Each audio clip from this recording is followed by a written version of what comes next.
ایک حدیث کا آپ نے ذکر کیا تو ایک اور میں حدیث پیش کر دیتا ہوں جو بالعموم ضمن میں پیش کی جاتی ہے۔ کہا گیا ہے کہ رسالت پاک صلی اللہ علیہ وسلم سے منسوب بات ہے، العلماء ورثۃ الانبیاء، تو علماء جو ہیں وہ انبیاء کے وارث ہیں۔ تو اب انبیاء کیا ہوتے ہیں؟ ان کو مخاطبہ ہوتا ہے تو پھر ان کو علم حاصل ہوتا ہے، تو وراثت میں کیا چیز علماء کر رہے ہوتے ہیں؟ وہ علم پھیلا رہے ہوتے ہیں۔ تو گویا انبیاء کی نبوت کا جو خاصہ تھا، گویا علم، اسی کی وراثت اگر علماء کو ملی ہے تو اس کا مطلب نبوت کا ایک حصہ تو پھر علماء کو مل گیا۔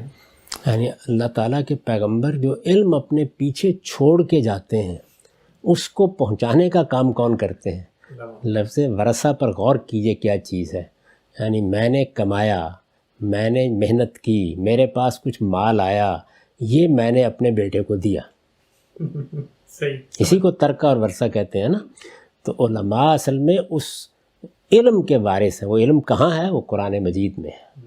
وہ علم کہاں ہے؟ وہ سنت میں ہے۔ وہ علم کہاں ہے؟ وہ علم پیغمبر صلی اللہ علیہ وسلم کی نسبت سے بیان کی گئی روایات میں ہے۔ یہ پیغمبر کا علم ہے، تو علماء ہی اس کو لوگوں تک پہنچانے کا کام کرتے ہیں۔ یہ ذمہ داری خود اللہ تعالیٰ نے دی ہے۔ سورہ توبہ میں یہ فرمایا ہے کہ اللہ کچھ لوگوں کو توفیق دے کہ وہ اپنے گھروں سے نکلیں لیتفقہوا فی الدین۔ یہ ورثہ ہے، تفقہ فی الدین، یعنی یہ نہیں کہا گیا کہ وہ گھروں سے نکلیں، چلا کریں، ریاضت کریں، ان کے اوپر بھی وہ علم نازل ہونا شروع ہو جائے گا جو پیغمبروں کو دیا گیا تھا۔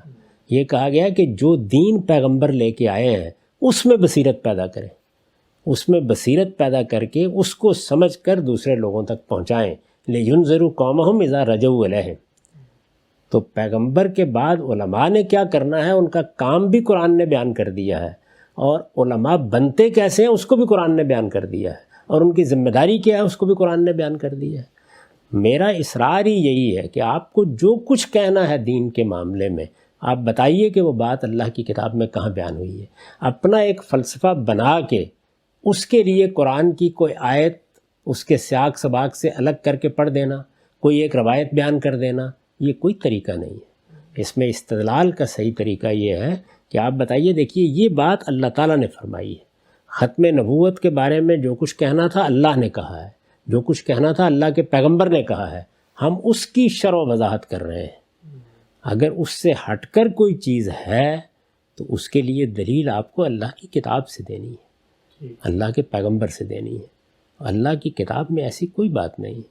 یہاں منطق نہیں چل سکتی، یہاں آپ کا اپنا فلسفہ نہیں کام دے سکتا، یہاں آپ متخیلے کی بنیاد پر کوئی دنیا بنا کے نہیں پیش کر سکتے۔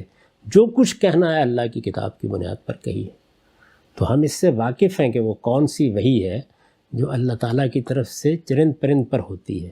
ہم اس سے واقف ہیں کہ اللہ کا وہ کون سا امر ہے جو پہاڑوں پر بھی نازل ہو رہا ہے، آسمانوں پر بھی نازل ہو رہا ہے، اور ہم اس بات سے بھی واقف ہیں کہ وہ مخاطبہ الہی اور وہ کلام کیا ہوتا ہے جس کے بعد کوئی پیغمبر بن جاتا ہے۔